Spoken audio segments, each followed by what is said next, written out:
Have you ever wondered what exactly congenital heart disease is? Or perhaps you're curious about its causes, symptoms, and treatment options. Stick around because in this video, we'll unravel the mysteries surrounding congenital heart disease, providing valuable insights and expert advice that can make a real difference in your life or the life of a loved one. Let's dive in. Congenital heart disease is a term used to describe a range of structural abnormalities or defects in the heart that are present at birth. These defects can affect the heart's chambers, valves, or major blood vessels, leading to disruptions in the normal flow of blood through the heart.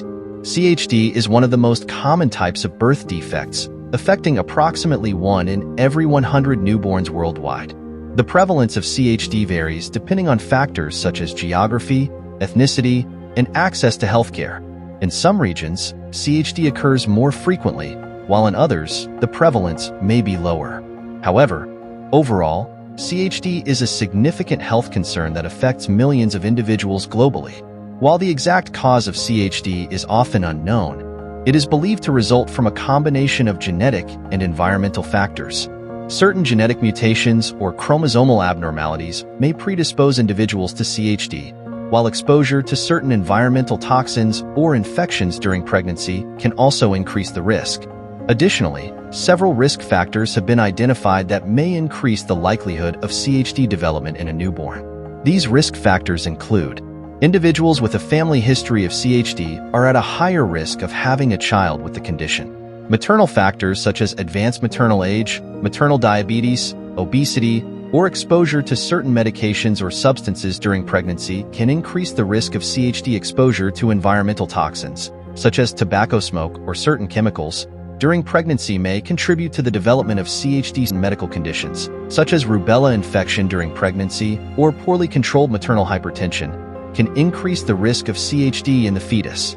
It's important to note that while these risk factors may increase the likelihood of CHD, not all individuals with these risk factors will have a child with CHD, and conversely, some individuals without known risk factors may still have a child with CHD. Congenital heart disease encompasses a wide range of structural abnormalities or defects in the heart, each with its unique characteristics and implications for health. These defects can affect different parts of the heart, including the chambers, valves, and major blood vessels. Understanding the various types and classifications of CHD is crucial for accurate diagnosis and appropriate management. Ventricular septal defect. This is the most common type of CHD, characterized by a hole in the wall, septum, separating the heart's lower chambers, ventricles. Blood flows abnormally between the ventricles, causing strain on the heart and potentially leading to complications such as heart failure. Atrial septal defect. In ASD, there is a hole in the septum separating the heart's upper chambers, atria. This allows oxygen-rich blood from the left atrium to mix with oxygen-poor blood from the right atrium, leading to increased blood flow to the lungs and potential strain on the heart. Patent ductus arteriosus.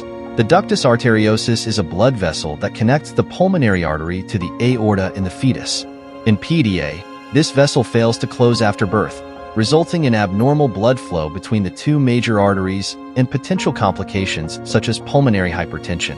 Tetralogy of Fallot, T.O.F, is a complex CHD involving 4 specific defects: a ventricular septal defect, VSD, overriding aorta, pulmonary stenosis, narrowing of the pulmonary valve or artery, and right ventricular hypertrophy, thickening of the right ventricle's muscular wall. This combination of defects results in decreased blood flow to the lungs and oxygen deficiency in the body. Transposition of the great arteries. In TGA, the positions of the pulmonary artery and the aorta are switched, leading to abnormal blood circulation. Oxygen-rich blood from the lungs circulates back to the lungs instead of being distributed to the body, resulting in cyanosis, blueness of the skin. These are just a few examples of the many types of CHD that exist. Each type has its unique characteristics and requires individualized management approaches. Early diagnosis and intervention are essential for optimizing outcomes and improving the quality of life for individuals with CHD. Recognizing symptoms and warning signs of congenital heart disease is crucial for early intervention. Symptoms vary based on defect type and severity. 1. Cyanosis, bluish skin, lips, or nails due to low oxygen levels. 2. Shortness of breath, especially during physical activity. 3. Fatigue, weakness, even with minimal exertion. 4. Poor feeding and growth. Infants may have trouble feeding or gain weight slowly. 5. Heart murmur, abnormal heartbeat sounds, sometimes detected during exams. 6. Irregular heartbeat, palpitations or skipped beats may occur. Symptom severity depends on defect type, age, and overall health.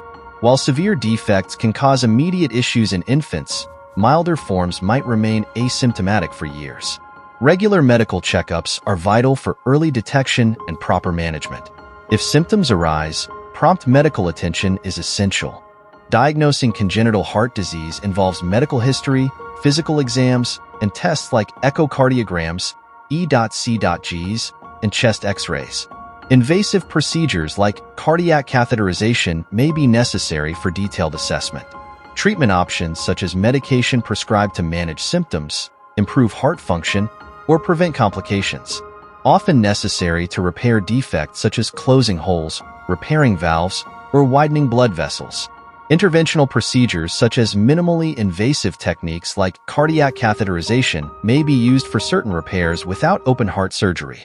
Your doctor may also suggest lifestyle modifications. Exercise, healthy diet, avoiding tobacco, and stress management can complement medical treatment and improve overall heart health. Outcomes for congenital heart disease patients vary, with some managing symptoms well while others face complications like heart failure or arrhythmias. Potential issues include pulmonary hypertension, stroke, and developmental delays, with long-term concerns involving heart valve problems or rhythm abnormalities. However, improved treatments and multidisciplinary care have enhanced long-term outcomes, enabling many with CHD to lead fulfilling lives, participating in regular activities and achieving milestones. Advancements in surgical techniques, medications targeting specific challenges, less invasive procedures like transcatheter valve replacement, and genetic research offer hope for even better outcomes and quality of life, highlighting collaborative efforts driving progress for those with CHD. While congenital heart disease may not always be preventable, early prenatal care, folic acid supplementation, and avoiding teratogens during pregnancy can help reduce the risk. For those living with CHD, regular medical monitoring, medication as prescribed, and adopting a healthy lifestyle are key. This includes maintaining a balanced diet, engaging in regular physical activity, avoiding tobacco and excessive alcohol, managing stress, and maintaining a healthy weight. Emotional support and seeking assistance from healthcare providers and support groups are also vital for coping with the challenges of CHD and improving overall well-being. By integrating these strategies into daily life, individuals can optimize their health outcomes, minimize complications, and enhance their quality of life, underscoring the importance of proactive management and support for those affected by CHD. Understanding congenital heart disease is crucial for managing it effectively. Remember, early diagnosis and sticking to your treatment plan are key. And hey, if you're curious about natural remedies for heart health, check out this video. Thanks for hanging out with us today, and until next time, take care of yourself